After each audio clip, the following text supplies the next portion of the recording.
very good evening and a warm welcome to this evening's program of the Dutch Foundation of Literature and the Crossing Border Festival.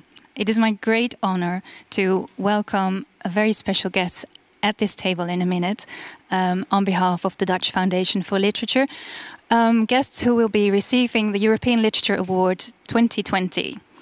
This is a special year for us because it's our 10th anniversary, and therefore we have installed two juries. One is a student jury, 3 students, a translator and author Alma Matthijssen, who will be leading the interview this evening. The other one is presided over by Abdelkader Benali, author, and he will present the award tonight to Ali Smith and her translators, Martine Vosmar and Carine van Zanten. The other award, the Students' Jury's Award, goes to David Diop and his translator, Martine Wout. The floor is now theirs. I hope you have a very lovely evening. Thank you, Yoni. I have the honor to present the award to David Diop and Martine Wout. And first I will read the jury report on Frère Dame. Soul brother, more than a brother, meer dan een broer. Reading this novel is a visceral experience. Prepare to be deeply moved and haunted by it. David Diop has us think about the voices recounting history. The student jury considers this very contemporary historical novel as the undisputed winner of the European Literature Prize 2020.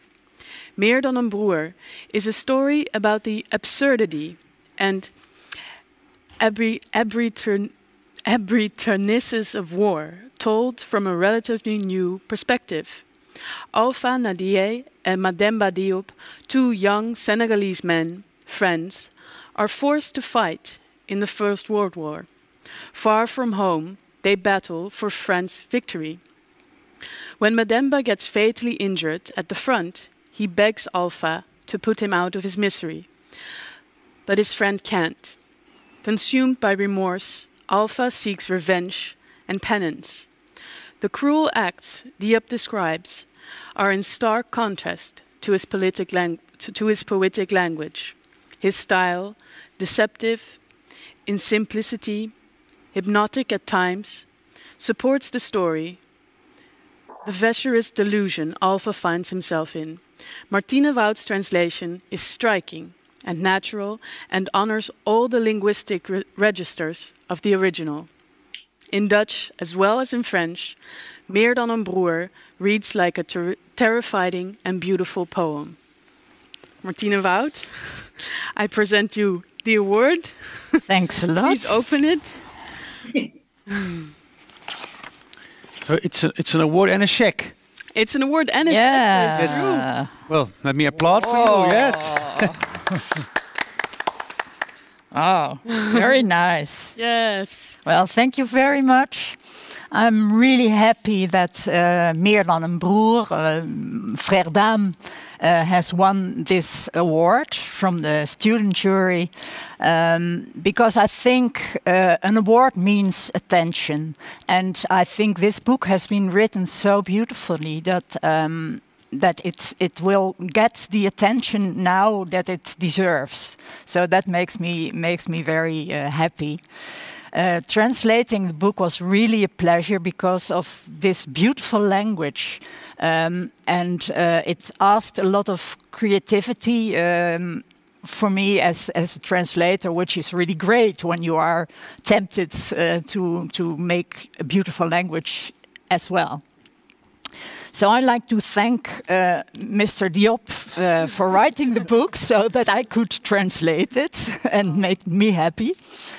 And I'd like to thank all the people who have been involved with the book in Holland. So the editor, the sub-editor, the people who printed it and made it, the people from the foundation, Dutch Foundation of Literature. Of course, the people of the prize who subsidized and initiated this prize. And last but not least, the student jury, because the students are the readers of the future. This is true. Thank you so Thank much. you. Yes, and now let's turn to David Diop. I think you also got a check. Yes. Did you get it? There it is. Oh, yes. Ah, Oh, wow, yeah. Great. We're all excited for you to open it. Yes. And thank you for joining us.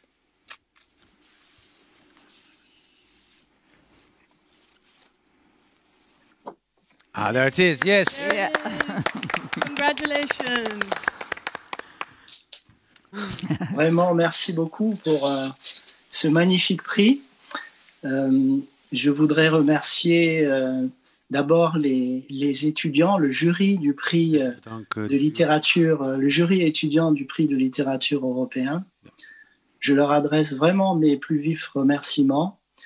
Et je crois qu'ils se sont souvenus du sacrifice de la jeunesse européenne il y a un siècle. Et il y a une sorte de transmission ou de transitivité de l'émotion qui se fait par la littérature. Et bien que ce soit une période assez lointaine où j'ai mis en scène mes 2 tirailleurs sénégalais, le jury européen a compris que eh bien, l'histoire pouvait recommencer et que l'histoire était un éternel recommencement.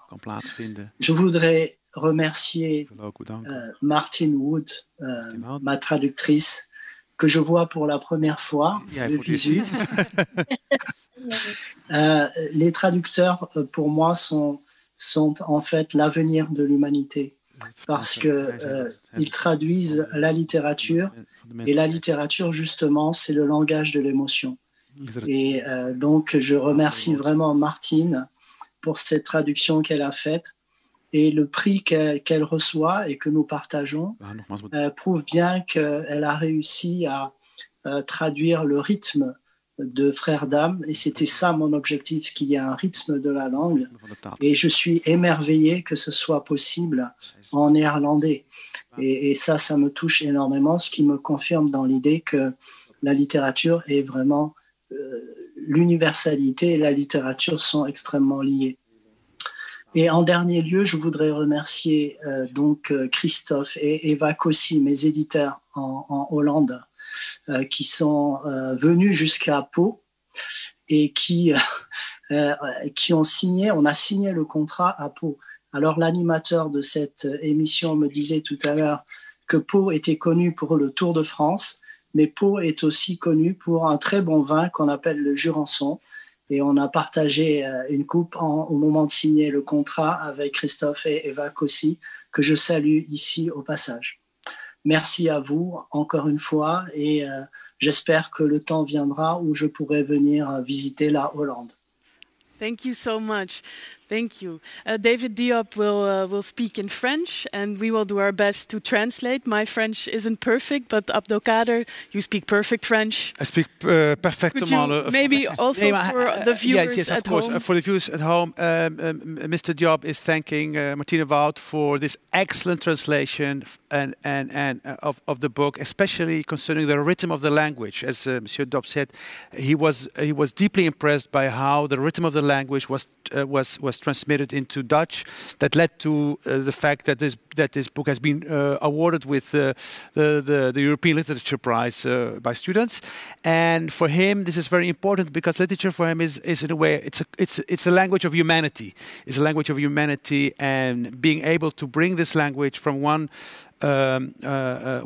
language to another means that translators are in a way the future of humanity. So he's emphasizing the importance of translation vis-à-vis the readers all over the world.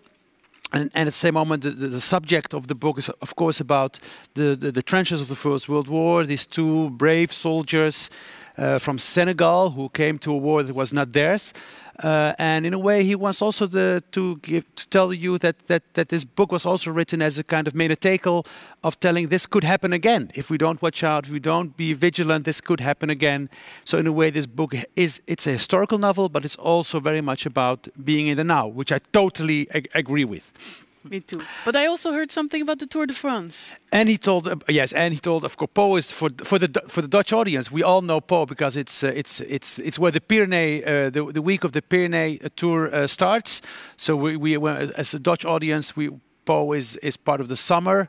But Mr. Diop lives in Pau. And he was visited by his publishers, Eva Cosé and Christophe Boegwald. Yes, Boegwald, to sign the contract. And he was very much impressed by it. And he rewarded their visit by presenting them one of the best wines of France, I think of the world, which is a wine of Pau. Monsieur Diop was the name of the wine, because people want to write it down. De Jurançon. De Jurançon. De Jurançon. We will tell you the name of the wine later on. And they had this wonderful wine and celebrated literature and celebrated life. I'm completely jealous now. Yes. Okay, thank you very much. And now we go to. I was president of the jury of the European Literature Prize, and I have the honor to read the verdict of the jury on Spring by Ali Smith. So what elements of a brilliant novel stay with you? The character, the narrative, the atmosphere? In Ali Smith's Spring, it is the sheer joy of telling stories. One thought or image conjuring up the next, Smith sings her fascinating characters forward, weaving several intriguing plot lines into one. Carine van Santen and Martine Vosmaer, who is here with us, have rendered Smith's mercurial voice and tantalizing dialogues in an exceptionally smooth translation. The two seasoned translators are exceptionally inventive in their Dutch equivalents for the innumerable puns and hidden meanings. Master storyteller Smith guides us through the UK of this present day, a country in a state of mental chaos, crippled by Brexit, where poisonous populism is targeting newcomers and rooted migrants alike. Reading Spring, one sometimes feels as abandoned, helpless and sad as its wandering's protagonist. Quo vadis? Where to? Up north, where spring arrives last and for that reason receives the warmest welcome. Spring lingers in the mind. It appeals to our humanity and asks difficult questions about the lack thereof. Britain has not sent us a tale this furious for a long time, and not for a long time did fury crystallize into such an ambitious and compelling novel, with a fiery plea for art and literature at its heart. Thank you both, and now I will give the check to Martine Vosmaer and Carine van Santen. Here you are, you can open it. Thank you. Hey. Pardon. Yeah.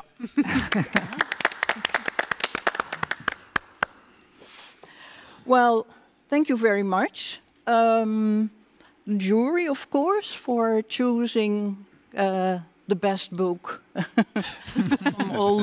from the whole list. The previous book from the series was also nominated. It was also on the short list for this prize, and Carine and I were very happy that Lente finally got the prize also.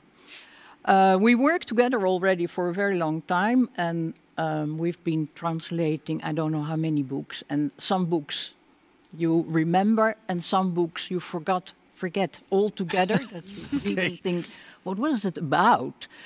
But I think the 4 seasons of Ali Smith I'll never forget. It was such a pleasure to translate them, and I really wish that there were more seasons in the year, so you could write another season for us, because although it was very difficult and very challenging, and sometimes we were near desperation if we would be able to solve all the problems. It was so rewarding to translate, so it's among my favorite books I have translated. Okay. So the prize is just, how can you put it, the icing on the cake. Icing on the cake. Of this translation experience. And well, and then thank you very much all the people from the organization and etc. etc. Yeah. Thank you, Martina. And now, thank you for your warm words. And now we go to Miss Smith for her award. Where is it? Did it arrive on time by mail? Yes, there it is. Okay. Here, it's here. I haven't opened it yet, obviously. Oh, okay. Yeah. Dun, dun, dun, dun, dun, dun, dun. Yeah. Good.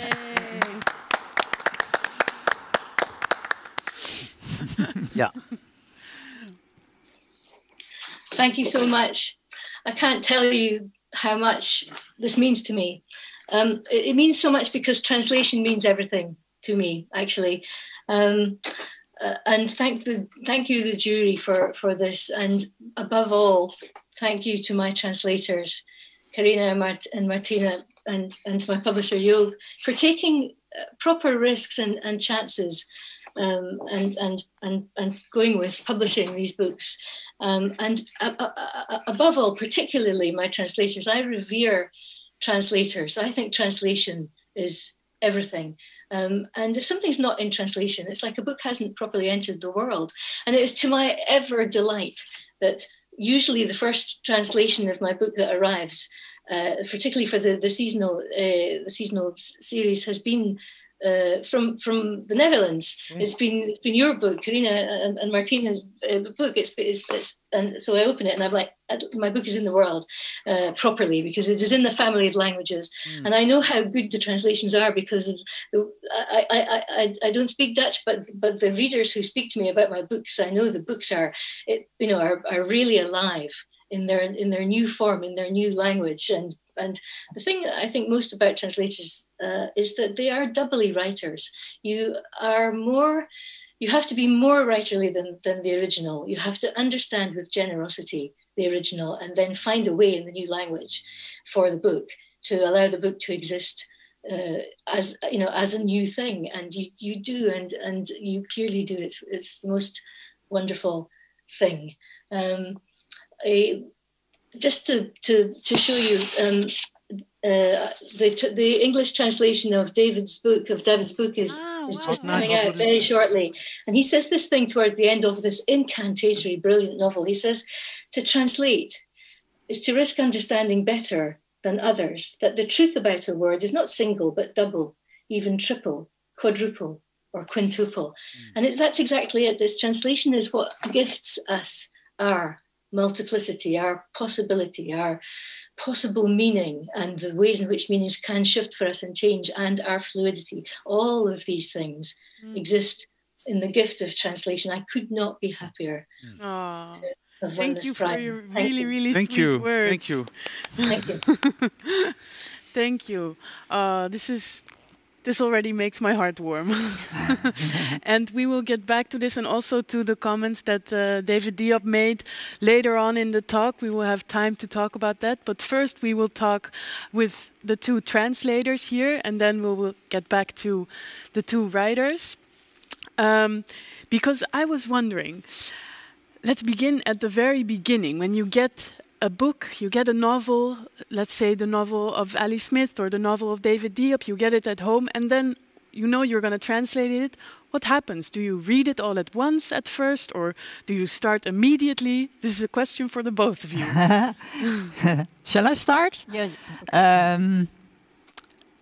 Most of the books I read completely before starting translating. Sometimes I think it's a book I can start immediately, but most of the time it's really important to read the whole story because you need to feel the whole of it. You know, the atmosphere, the whole thing. You need to feel. So. What did you feel when you read it? Yeah, good question. I was pretty shocked. Yeah, well, it's a tough reading, and but the thing Mr. Diop says was something I really appreciated from the beginning, was the rhythm of the language. It's all the time like a mantra. I don't know it's the word in English, but it's repeating. yeah, it's really a flow of words, and well, it's so beautiful. That's Yeah. so it's double. It was kind of shock because of the content, but also happiness because of the style. So it felt also like a challenge, something you wanted to translate to see if you could do it. Yes, Okay, it cool. was very much a challenge. Okay. Yeah. Martina, I think it's very different for you, right? Yeah, well, Karina and we just plunge into the book without reading. And so we don't. So you even really know- start at the beginning. We really start at the beginning. you start like a writer. You don't know what's going to happen. We don't know the end. So we just start and we translate. And of course, we make a lot of notes when we think, oh, this was like that. So in the first draft, you make a lot of, especially you have to do that when there's two of you translating, that every time you think that something could be important in the book, that you make notes. But I like translating as if I'm reading, because after you go through it not one time but 3, 4, 5 times before the book finally get printed. So. Yeah. And you don't get mixed up in the end, maybe when something occurs and you think like, oh, but then I did this in the beginning of the book and now it doesn't make sense. Well, and then I changed that. Okay. Yeah. Sometimes you think there's, and especially with all the puns, Ali Smith, you think I found an excellent solution for this problem, and then you translate on, and then you say, it doesn't work here. So, could you maybe give us an example of a pun that was really hard for you? I remember in not in Lente, but the other one, there was this whole phrase about in which you use a grasmaaier for another. Oh, that was in winter, yeah. But I don't. What was the original? It was. Maybe you can help me out. That's Arthur talking to Charlotte, and she tells him, "You're nothing but." Yes. Scraper? No, but with grass or something. Oh, you're a grass. You're a grass, basically. You're a grass. He suggests he's a grass. Oh, he's a grass. Yeah.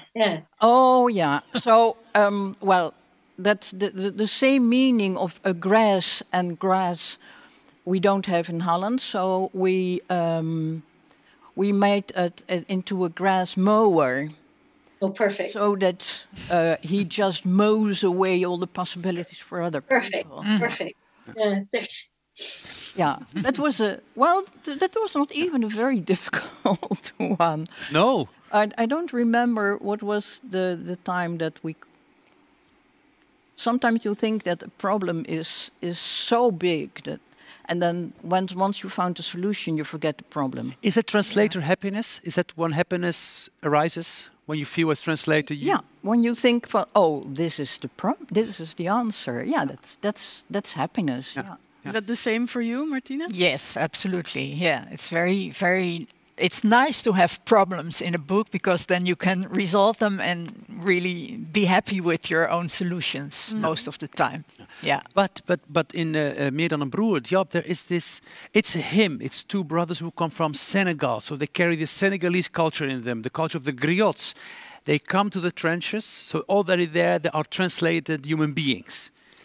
And then he's using this language of Apollinaire and Senghor in the translation. Senghor, who is he's one of the great poetic giants of African literature. How do you, a French reader will feel this. Yeah. This is Senghor, this is Apollinaire. How is it to translate that for a Dutch reader? Yeah, that's very, well, that's difficult because the Dutch reader will probably not recognize those things. So translating it means, losing that part of recognition, yeah. Because you can't make a note from... No. But do you try to become poetical, or you just say, I will put the intensity somewhere else? Yeah, I don't know. I just I try to follow the text, and well, that's it. Yeah. But I thought it was Yeah. interesting because you used the word poetical, and that's of course also something we used in our Yeah. report. But actually, you don't really agree with that, and I thought that was really interesting. Yeah, well, And I like it actually. yeah. Well, the thing is that, of course, when you read it, the first impression is this is poetical. But in my opinion, when I reread the book, I thought, well, this Alpha is very. He doesn't know the world he has been put. Yeah. Well, he is in now, and so he uses all those words from a life that he knows. Yeah. So he puts things into words of Yeah. his known world. It's a beautiful human strategy to solve the problem of translating that what has happened, the language in his head. Yeah. Suddenly it Yeah. becomes Yeah. tangible. You understand why he's feeling that way. Yeah. Like you quote this sentence like the trenches are open like a female. Can I like I don't know, like a vagina. Yeah. Like it Yeah. becomes. Yeah, because well, that's something he knows, so he can put it in those words. Yeah. And we read it like, well, that's very poetic. But for me, Alpha is really trying to give words to what he sees in his own language. Beautiful. Yeah. Yeah, totally. And I was really, I was kind of laughing actually when I looked back at an interview with you, Martine Vosmaer, where you told that you also play the trumpet. And am I? Oh, that's you. Sorry, I'm confusing the two. Okay. That would be great. You like dancing. You like dancing. Yes, but I don't play the But you play the trumpet. I'm sorry. But this also helps you with the rhythm, I would say, when translating a book like this. I can imagine. Yeah, well, not only the trumpet, but making music is, of course, something with rhythm, with sounds, with phrases, with melody, and all those things come back when you translate. And especially this book is very much is music for me. Yeah. And the rhythm and the cadence and everything. Yeah. So talking about rhythm and cadence, of course, rendering that rhythm into Dutch, when one translator is at work, it seems quite fluid because there's just one actor performing the trick, let's say that way. But then we have these two translators who work together to create one autonomous body of voices. Does this give conflict in your relationship? Is there sometimes that you take a point of view and she takes a point of view, Carina, and then you just have to find each other maybe in the middle, or you get very angry and then? Well, when we started translating, that was the case. Then that I said, well, I feel that more like this, and she was, no, I see this nuance. But we've been translating together for more than 35 years, so we have more or less the same voice. I mean, we have done, for instance, translation groups where we independently translated the same text, and they were very much alike. Because we use the same kind of language. And of course, there are differences. Sometimes we don't agree about something, but we always find a solution. And just practically, do you come together, or you're very much on the phone with each other? We Skype. We Mm-hmm. Skype the whole day. Usually in the morning we are on the telephone, and then we... but that's more a kind of coffee break, like put it that way. And otherwise, we Skype the whole day. Yeah. How long did it take for you to translate Lente? A couple of months, 3. Couple of months. So quickly. 3 months. 3 months. I think. Yeah. Well, the problem is a little bit that the books had to. They want that the books come out at the same time as the English version. So it was hard work. I mean, 7 days a week. Yeah. And do you have any contact, before we go to the writers, do you have any contact with the writers in the process? Well, normally I write the writer when I've almost finished my translation. Okay. Because when I start translating, I have a lot of questions, but working on it or repeating my translation, most problems I can solve myself, and so I stay with a couple of questions and then I write to the writer. Okay. Yeah, the same for us. Yeah. Usually you think in the beginning I'll never find a solution to that. And then all of a sudden it becomes all clear to you. Yeah. Also because you go through the text so many times that you understand what is going on. Well, thank you so much. We'll round up this talk and then let's turn to the writers. And then in the end we'll come back and talk all of us together. Hi. Hello, yes. How was it to listen to the two of your translators talk like this? Miss Smith. Oh, it was actually lovely because what I said about translators being writers just rings true. You approach the text as openly and as I feel I do. You don't know where you're going, and you almost encounter it as a reader, really. Also, just to say that Karina and Martina, when they give me their questions or their feedback, they find mistakes I've missed. And the feedback to me is it's really. They're such good close readers that I really know that the translations must be fantastic. Even though I can't read Dutch, I know the translations must be just superb because they are so into the very roots, the taproot of every sentence, that the questions go, dimensionally deeply into the writing process. Never mind the book. Yeah. Mr. Diop, are you surprised by the questions Martine sent to you? Martine ne m'a pas envoyé beaucoup de questions. Donc pour moi, c'est rassurant. Et je vais dire comme Alice Smith que nos meilleurs lecteurs, ce sont nos traducteurs. Parce qu'ils approchent véritablement de ce qui a été peut-être... ce que nous avons traduit de nos émotions, de nos propres émotions. Je voudrais vraiment remercier Martine parce que j'apprends, grâce à vos questions, qu'elle joue de la trompette, qu'elle est musicienne.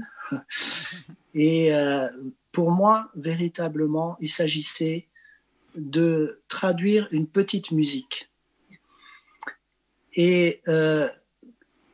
mon personnage principal, il a une voix que personne, en principe, ne doit entendre.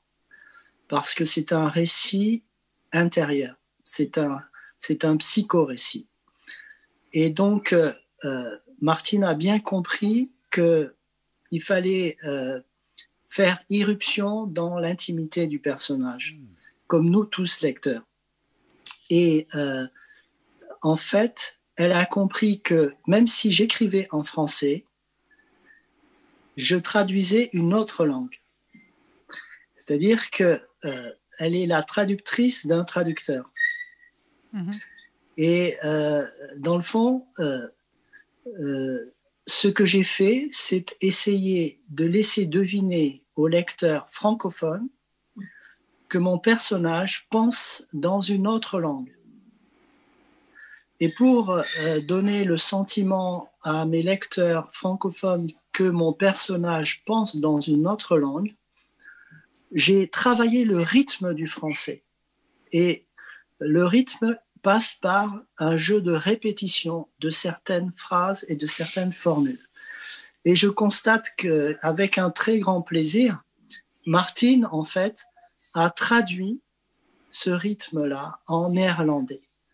Donc, pour moi, c'est fantastique et c'est ce qui me fait dire que, en fait, les traducteurs, ce sont des passeurs d'âme, des passeurs d'émotions extraordinaire. Merci beaucoup, Monsieur Dub. Je vais traduire votre interruption voor la publiek néerlandaise qui ne comprit pas le français. Nou, dat is toch wel een hele mooie veer die je daar in je bibs krijgt. Maar vertel over die veer. Ja, want ik ga dat niet vertalen, want voor Diop zijn vertalers eigenlijk de beste. Het zijn de beste lezers. But maybe in English. Oh, sorry. Yes. Oh, sorry. Oh my God. It's. I'm going. Yeah. I'm now translating from French into Dutch in my own head, and then I have to spit it out in English. I almost sound like a character from an Alice Smith novel. We're being super European at the moment. This is great. So for Diop, he says actually translators are the best readers of their work. Because a translator is totally involved in translating the rhythm and the soul of the writer, the soul of the character. Mm-hmm. And what he finds interesting is that she plays the trumpet, because it was indeed his goal to create a poetic, like a symphonic voice. Alpha is in the trenches, and he's living these emotions in a language that's coming from somewhere else. So for Mr. Diop, it was very important that the reader got this feeling that Alpha was in a way seeing everything in another language, and that was from the beginning the challenge for the writer to give the French reader this experience of the foreigner on French soil who is experiencing all these atrocities in his own language. And he was using a very, very poetical, rhythmical voice to create that feeling, which works wonderfully. So for him, the translator is in a way almost like a writer. Yeah. Mm-hmm. Oh, beautiful. Mm-hmm. Yeah. And also, he said something very interesting about the inner monologue.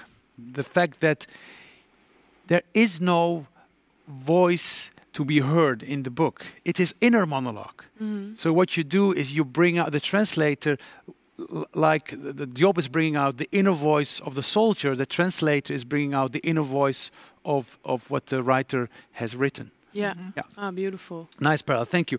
I go to Miss Smith. Now I have to go back from French to Dutch to English, and there is something that I please. You started writing these cycles as a kind of challenge with your publisher. You said, because you found out that books could be printed very, very fast. So then you said to yourself, you know what, I'm going to write a book which has this immediacy of a Dickens novel, which is dancing on the rhythm of time, what's happening now, and then see how far we get. I mean, how do you come to that kind of challenge, to do that? I mean, then you go back home and you start writing? I mean, because also like your latest novel, it has COVID-19 in it. It has the pandemic. It has the fear of global warming in it. How does your brain work? All our brains are in the real world, so it's kind of it's kind of obvious once you start to do it. The seasonal books began as a kind of jeu d'esprit. Like you say, I discovered that my publisher, when I gave in a book very late, it could publish quite a complicated structurally complicated book very fast. They published within 6 weeks. Yeah. Normally, it can take 9 months, 18 months for a book to come out. So then I was like, whoa, if you can publish a book this fast, then why would you not publish faster? And what if you tried to write something which met the time in which it was being published absolutely, so the two surfaces touched, like it did with the Victorian novels, the Victorian writers who wrote and published, and then brought together a volume of their work. So I asked my publisher in the UK whether we could do this, and he asked the publisher, the team, because it takes a communal team to pull together a book, and they all were up for this jeu d'esprit. Yeah. So I thought, okay, right, then I'll do those books I've been thinking about for 20 years, these seasonal novels. They will be about the seasons, it'll be about time, it'll be a kind of time experiment. And so I sat down to start doing it. And as I was beginning to write the first one, the EU referendum began to happen around us. And I thought, this is the challenge of these books. You know, as we felt the heft of the Brexit process, it kind of club us and settle round us both. It was a question of meeting the time. And so I realized that, again, that books, we don't choose to write books. Books choose us, and they turn up in our lives at the times that we are supposed to write them. So this last four or 5 years that we've been going through, I mean, I couldn't have imagined. The word Brexit didn't even exist when I started to write these books. But what should we say, to be in the times, to articulate something which is happening around us right now.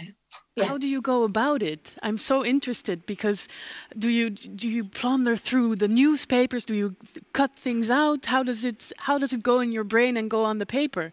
Because we are porous, because the times we live in just come through into us as we live. So all we have to do is it's like you take one step back in the moment and you see that there's a narrative to everything. Yeah. And once you see that, then the gift of narrative is that you can understand how the stories around you are being told, how the stories you're telling yourself being told, how the stories you want to tell could be told, and you understand that everything does not have to be the same way as it is. Yeah. But Ms. Smith, you make it look very simple. I'm going to try it today, because things are happening in the United States. Maybe I can, and I feel that. But you bring, your books are an ode to Dickens and right, the feuilletonists, but they would write within a very Victorian literary framework. But you are a modernist. You are using our fractured world to create polyphony, to create mosaics. You are Joycean in your.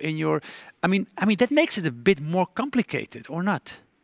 No, or do you say our times are fractured and broken?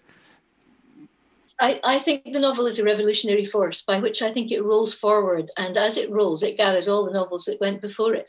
So therefore, whatever your style is, or whatever you end up in time, comes together, made by all the books that went before you. So it's like a massive gift. What we call tradition, and what we call the dominant narrative, and what we call the other narratives, which all go to round the dominant narrative to make the narrative. It's like a massive gift, and all we have to do is roll with it.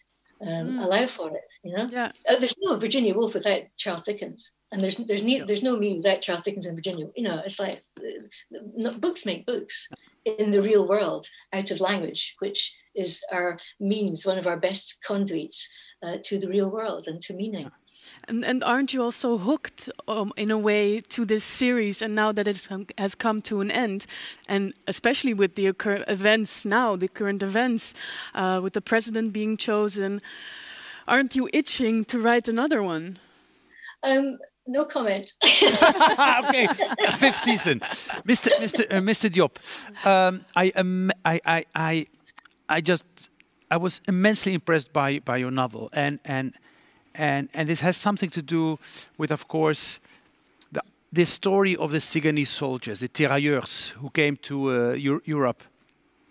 Was this a story that was being told in your family? Was this part of the mythology of family, mythology of people?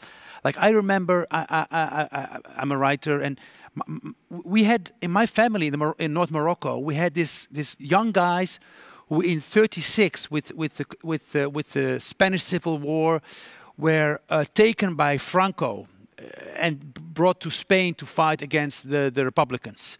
But it was a story people did not talk about. It was something people felt you should not talk about. How was this story for you? About these young guys. There were many of them. I think more than 50,000 Senegalese participating in the First World War, of which maybe 30,000 were killed. Am I right? So please. Oui. Alors, en effet, il y a à peu près 35 000 tirailleurs sénégalais qui ont été tués pendant la Première Guerre mondiale. Alors, les tirailleurs sénégalais faisaient partie des troupes coloniales, comme il y avait également des Marocains, comme vous l'avez dit, des gourmis qui ont... Et en fait, tout l'empire colonial français a fourni des soldats pour faire cette guerre-là. Parce que c'était une guerre usinière. Il y a un écrivain que j'adore, qui s'appelle Blaise Cendrars et qui a lui-même participé à la Première Guerre mondiale, qui dit que la Première Guerre mondiale est une guerre usinière, une guerre industrielle. Et donc, il y avait une grosse consommation de chair humaine et de soldats, et il a fallu pour la France faire venir ces soldats qui venaient des colonies. Ce qui a d'ailleurs provoqué la colère de l'Allemagne. Ils ont envoyé une délégation en 1916 au Parlement français pour dire que c'était inadmissible de faire venir des Noirs pour faire la guerre, parce que c'était une guerre qui devait se faire entre Blancs. Donc, il y avait beaucoup, en effet, de racisme. Et donc, quand j'ai eu l'idée d'écrire Frères d'âme,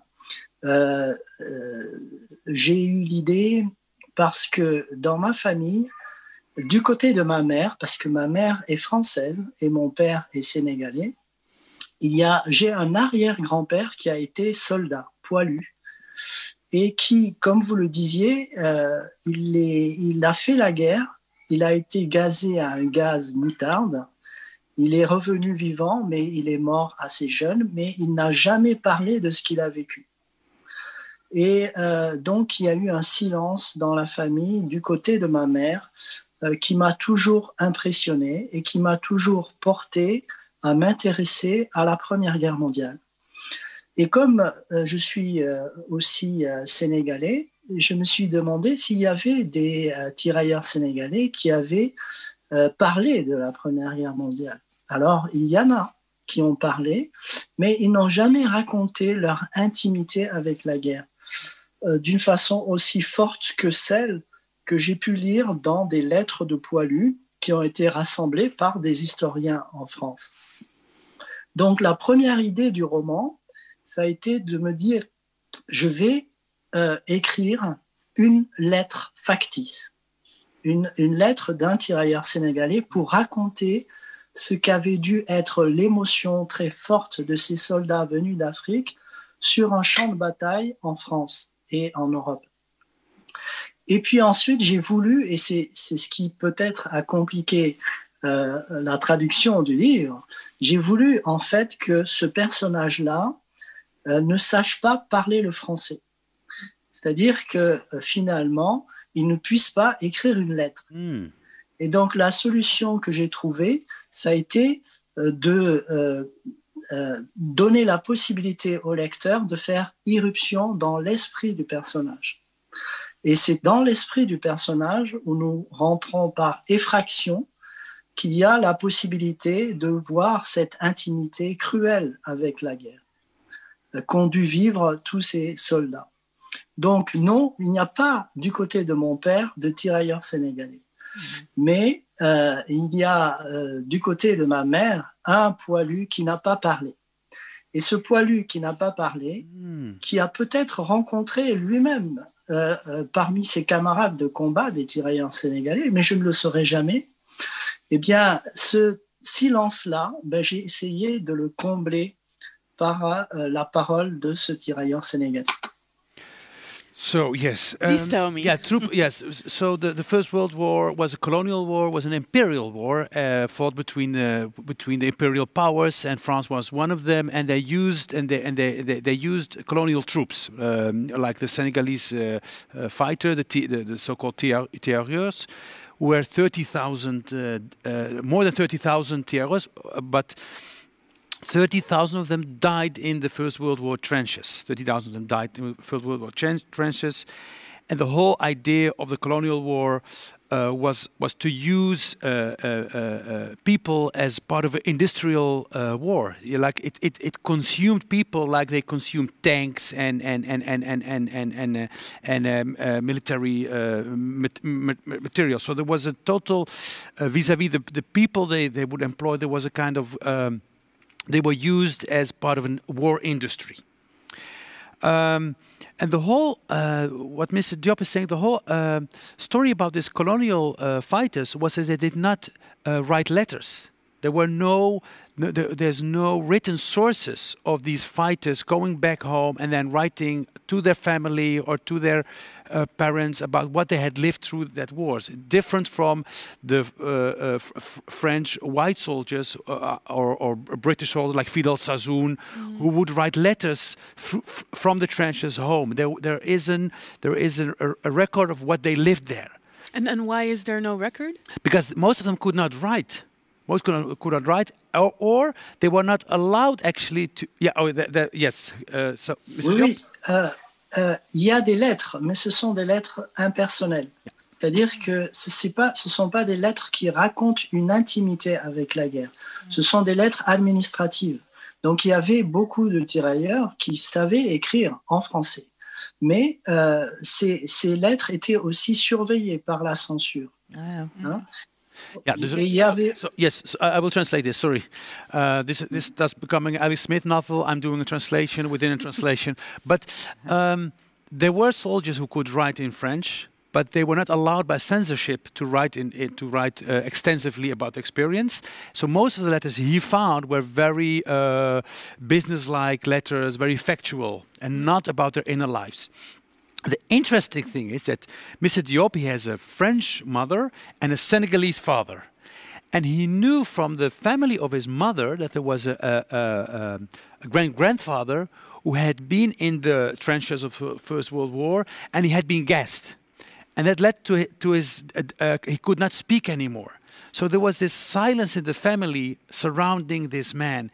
And he used that story as a way of, as a symbol for the Senegalese silence of the soldiers who could not tell their story. Yeah. And then he could use it as inspiration, I could say, for writing the book.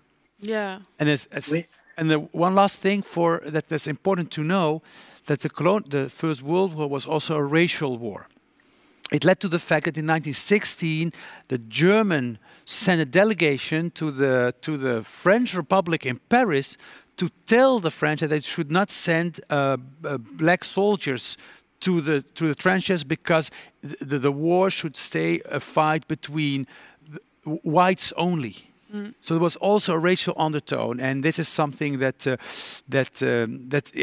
well. Yeah, but this is also really why the student jury has chosen this book, because it's such a story with immense importance, and a story that I have to speak for myself. Me, when I went to high school, this is not the story that was told to us about the First World War. I didn't know. I really had to read this book to see this untold story, and that importance. I think I really want to thank you also, Mr. Diop, for telling this. This is of immense importance, and I think really everyone should read this book.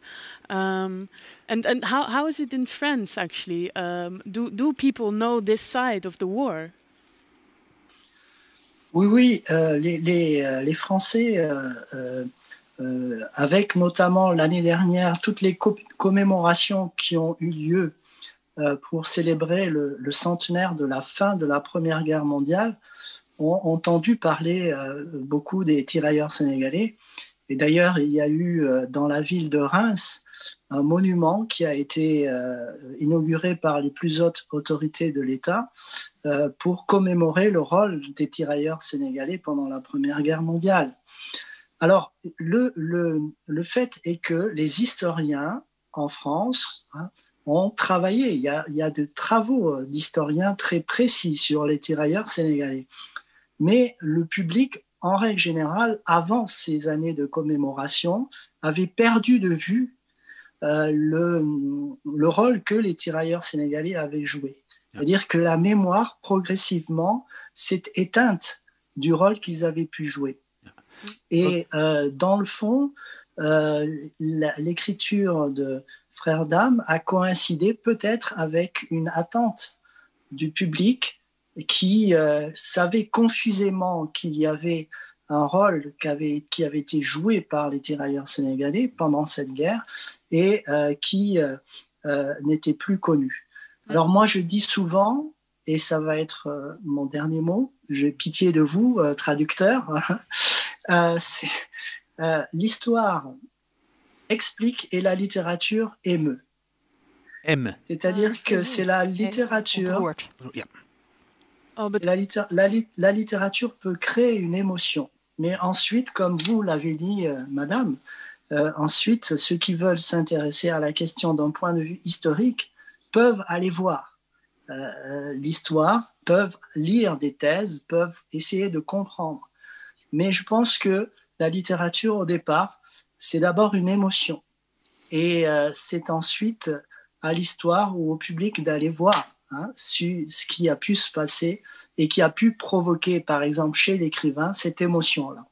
Please. So historians of course, explain what happened, but writers move the reader so that you can feel what someone lived through in a certain period, especially the Senegalese tirailleurs. At this moment in France, there has been more and more acknowledgement of what happened, what they did, how they fought, and what sacrifices they brought for France. And there's been a monument in Reims by the state. Being placed there to commemorate their involvement of the tirailleurs, but in the general sense of French society, there's kind of amnesia about these groups, about these groups who were part of the European wars. Yeah. So, and one example is that. The tirailleurs would get a pension from the French states, the ones that survived. But when Senegal became a republic and became independent from France, the French government brought down their how do you call it, their monthly pension. Mm-hmm. So there was also kind of not only forgetting, but also willfully not in a way respecting their role in French history. And now things are becoming more and more out in the public, and people are more and more interested also in these soldiers and their the role they played in the war. Let's open up the talk. Yeah, we're going to open everyone, it up.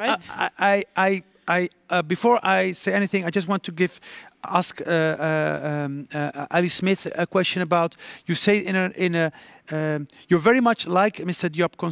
You give voice to the neglected, voice to the people who have no voice, voice to the people who are forbidden from speaking, from acting. It seems that you come naturally to them. Why is that? Everything has voice. Everything. There's one of my favorite books about writing is Italo Calvino's book of essays, 6 Memos for the Next Millennium, at the end of which he says, this is the whole point, to give voice, to find the voice of which does not even seem to be there. And he doesn't just mean people, he means things like concrete, he says, and the sides of buildings. Everything has a voice, and languages are, and there is no voice without a story, and languages are means of understanding everything around us and listening and properly being in the world sensually and sensorily. So it comes naturally, I think, if you write at all, because the act of writing means you do remove yourself, and then you see what comes. And so it just is. You kind of go with what comes, and the gift of voice, the multiplicity of voice. Is I think everything really, which is again why translation is so important. The multiplicity of the way in which voice is never singular. It exists because it is communal, and because it moves between the family of languages, but also because a voice suggests another voice, comes from other voices, will create other voices. I mean, it's like a kind of communal act. Yeah. Yeah. Has the position of Scottish literature in Great Britain has something to do with it? Because you acknowledge that Scottish writers have influenced you in giving space to these voices. Or the thing about my own luck at having kind of been born into and inherited a tradition so alive and so coming from the outside, coming from the margins, which is where the edges. Which is where the real panoply of voices is. Scottish literature in my own time has been so multiplicitous, has been able to take any shape it likes, has been able to be inclusive in a way which what you might call the mainstream English literature is catching up with. but hasn't really understood, is finally getting to the panoply rather than to a story of itself. So I've been lucky to have inherited an experimental, communal, open, both joyful and dark, something which could hold the opposites, and while holding them, juggle with them. Be able to make something both playful and serious happen. So the writers that I have given me breath, as it were. That's how we breathe as writers. And the Scottish tradition is wild and fast and kind of vast for such a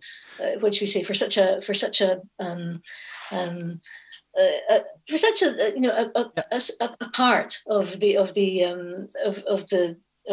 larger, this part here. There's such energy that I have been lucky enough to inherit.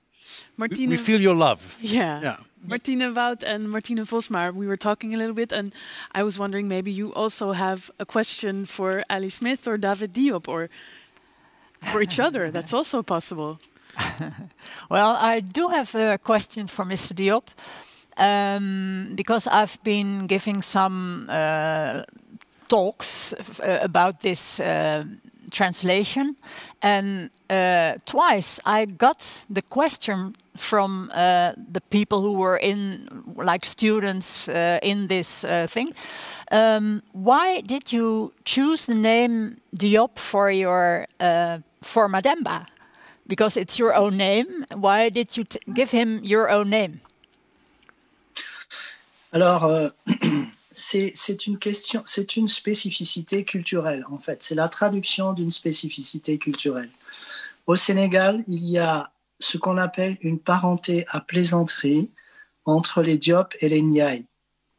C'est-à-dire que ceux qui portent le nom de Diop peuvent se moquer des Ndiaye, et ceux qui portent le nom de Ndiaye peuvent se moquer des Diop sans que cela prête à conséquence.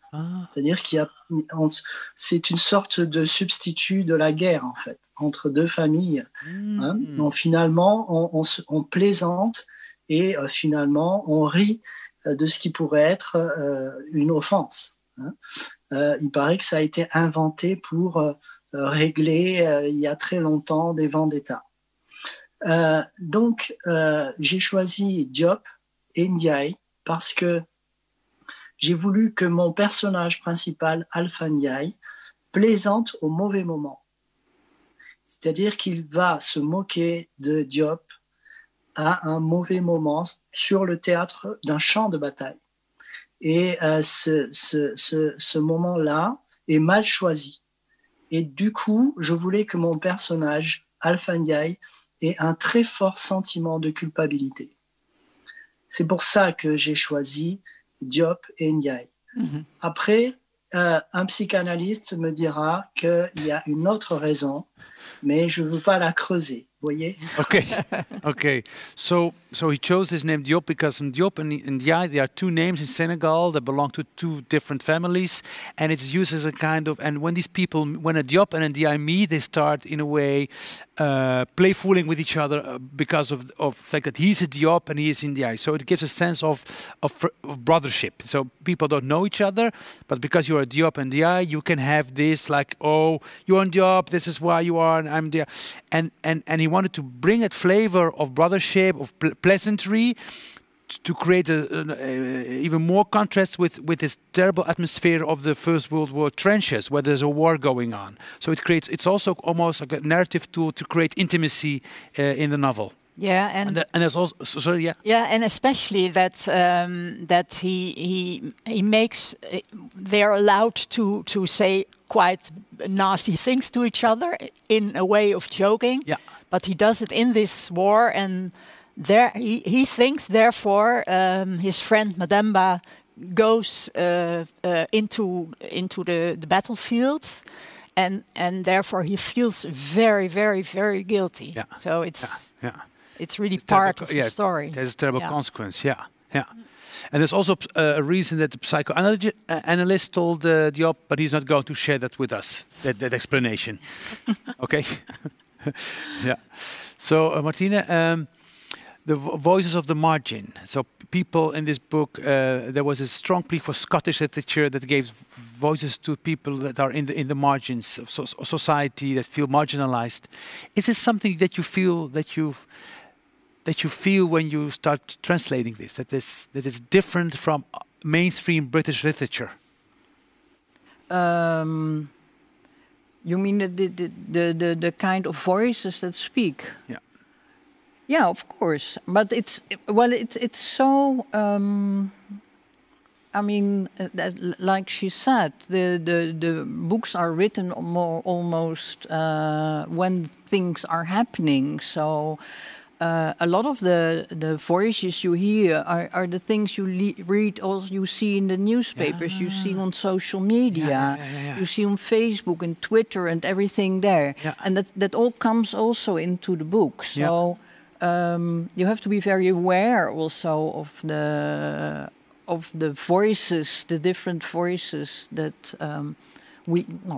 all especially like Twitter, and that she uses that a lot also. That the terrible things people say without thinking even, and which we kind of find normal nowadays. I mean, we have presidents. I hope it's some countries who speak like that. But what I liked in Lente is that people talk with each other. They're from different backgrounds, different classes, and they talk with each other. And though sometimes they disagree, but they can also say terrible. About plaisanterie, people say terrible things to each other, but they say it in such a way that you feel part of the conversation. You don't feel like I am being left out. You feel that people say the things in a way to make contact with each other. And that's a bit different now from what's going on social media. That people are saying things, and we feel more and more isolated. So in a way, for me, it's like Ali Smith saying, literature creates a space for dialogue, creates a space for getting to know each other and acknowledging each other. Yes, I think, and dialogue is everything. Dialogue is the source of life. I mean, if with no dialogue, or when dialogue is blocked, then life is blocked. Life itself is blocked. I remember the last time I saw John Berger, the great writer John Berger. Before he died, he was the author of Ways of Seeing and The Seventh Man, who wrote about the immigrants in Europe. Yeah, I mean, a great novelist too. He said someone asked him to talk about the storyteller, and he said it's the storyteller's real task is hospitality. He said you must welcome the listener, the reader, into the world of your story. And there's an exchange of hospitality. Every time a story is told, there has to be an openness, there has to be a dialogue. A voice will suggest an ear. And so therefore, the communal act, or the ways in which we come together, one of the most important ways is story itself. So we're having now a United States that is totally polarized. I mean, the margins are less than one. Then we have Europe with this this whole. We cannot even, our government cannot even go and pick up children from the islands of Lesbos to give them refuge. We're talking about maybe 100 children. It's so polarized. So is then for you literature maybe the last resort where an alternative can be built out? Like this hospitality. What does hospitality mean now in Europe and in this world? Because everywhere I look at, there is doors are being shut, are being closed and not opened. I ask this to you, hospitality, and then to Mr. Diop to reflect on that for us. Hospitality and Europe now.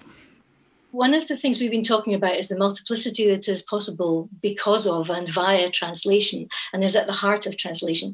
If we do not learn how to heal the split self that is in each individual and also in each society and is now international, then we face a world that Robert Louis Stevenson conjured in Dr. Jekyll and Mr. Hyde, which is that ourselves categorized to such an extent, we will not be able to be properly integral selves. Story is one of the places in which we can remember our dimensionality. As David has been saying the whole time, it's a conduit between the emotions and thought, and the ways in which time we can understand time and ourselves in time. So it's about being hospitable to all ourselves in oneself, and also being hospitable to the beyond, crossing borders. It's what it's about. So, crossing divides. Wonderful, beautiful. We don't have much time anymore. We don't have much time, but maybe Mr. one Diop, response for Mr. Diop, hospitality. We now have the Black Lives movements going on in Europe, United States. People who are saying, let us in, make us part of history, because we are part of history. Open the door to our voices. How important is your novel, is the novel in bringing to the foreground the necessity of that hospitality? Because it's also in your book.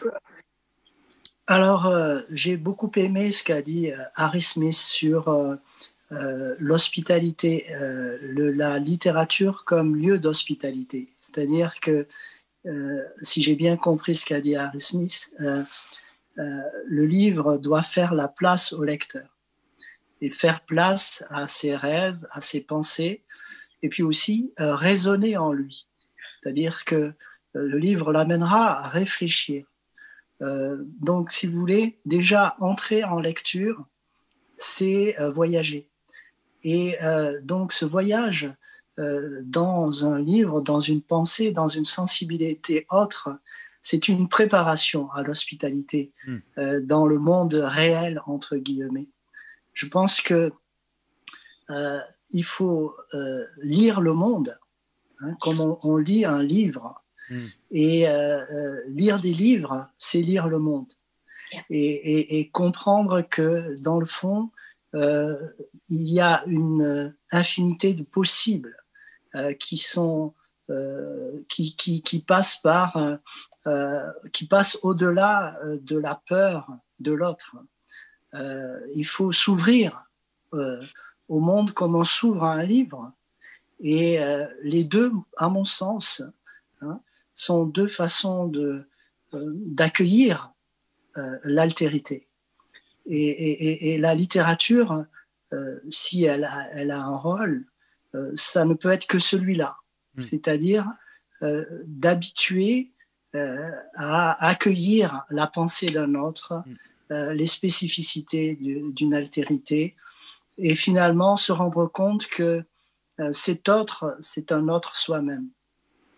So, reading novels teaches us to accept l'altérité. It's such a beautiful French word, but the otherness of the other. So, reading a novel, Mr. Diop is saying that the idea of hospitality, as Miss Alice Smith is saying it very much is close to the way he sees how a novel works and should work. A novel is being in the world, is traveling in a world, and reading a novel in a way prepares you to discover the world. And you have to travel in the world like you travel in a novel, but you also have to suffer in the world when you suffer when reading a novel. And a novel, in a way, art novel